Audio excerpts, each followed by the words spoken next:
Hey, what's cracking lacking YouTube? I am very excited. This video is something special because it's my first video of my first series that I've ever done here on YouTube. If you're new, welcome to the channel. I have a squeaky chair that you're just gonna have to deal with. My name's Bob Dabra. I am a full-time teacher. I teach high school history, and then I am a reseller, a thrifter, and now a YouTuber on the side.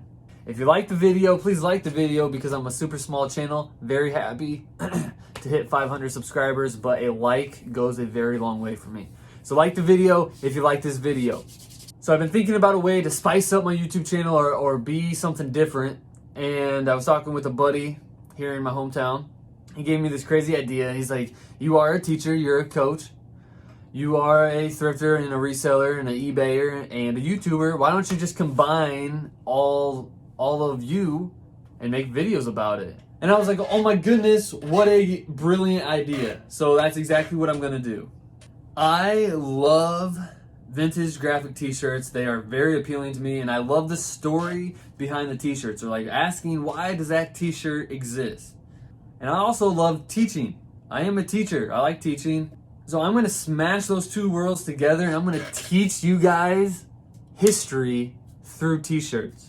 Think about this, teaching history through t-shirts would be like a dream job. If I could just teach my class by showing off t-shirts and telling my students why this t-shirt was made and the historical significance or the production of this t-shirt or whatever was happening in the world during the time of blank X t-shirt, it'd be so much fun. So that's what I'm gonna do with this YouTube series. This video will be just a little bit longer than the future videos in this series, only because I had to kind of explain where the idea came from and what it's all about. I'm gonna call it T-shirt history.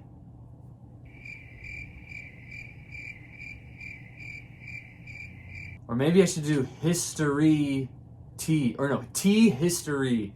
T history. T history. Yeah, it's got a nice ring to it. So sit down, class, get ready for our first ever lesson here on T history.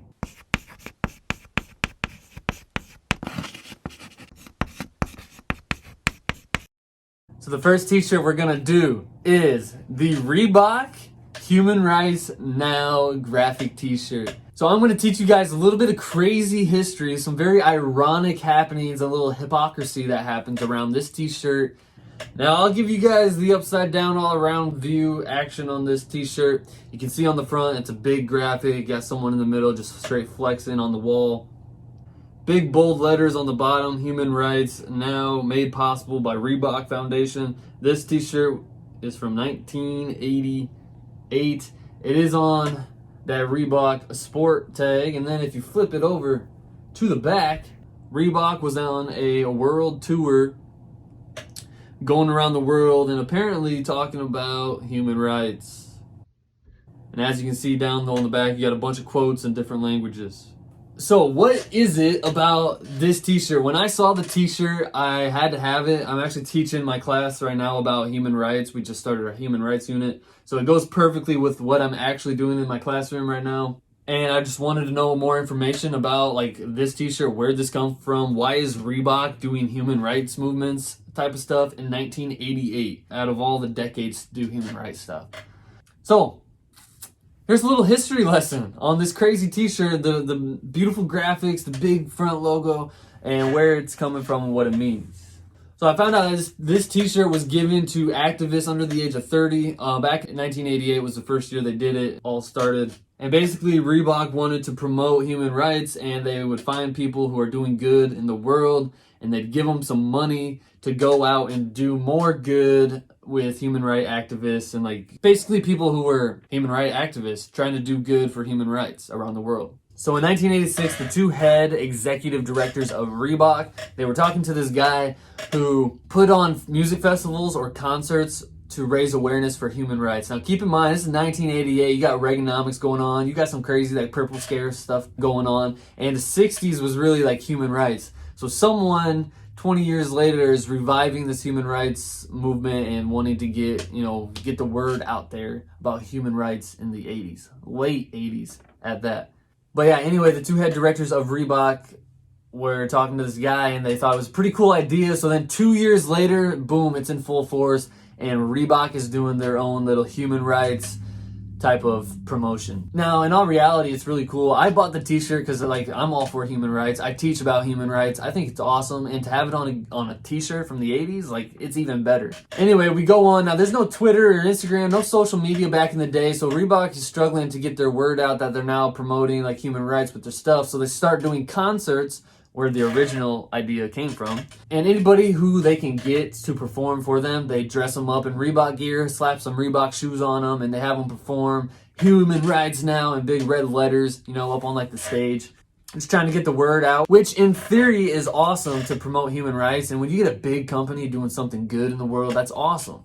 So there were two bands that stuck out to me when I was doing some research on the matter, and Bruce Springsteen was one, and he like at first refused to wear Reebok shoes on the stage, but then like they had to because it was the whole ordeal the purpose was that Reebok was supporting awareness for human rights.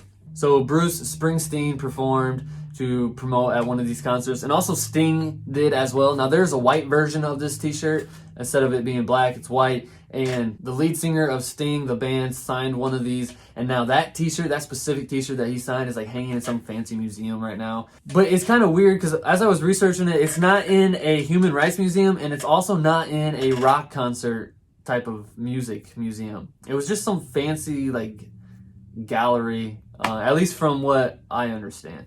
So the CEO, when this is all starting off, you know, good idea, promote human rights. The CEO strictly said that this is to support human rights and spread the word about human rights around the globe. It is not to promote his brand around the globe. But think about that for a second. Why would Reebok, a small brand, a brand that's just starting out, why would they want to focus their time and their money on spreading human rights across the globe when they're supposed to be like a shoe and a clothing company?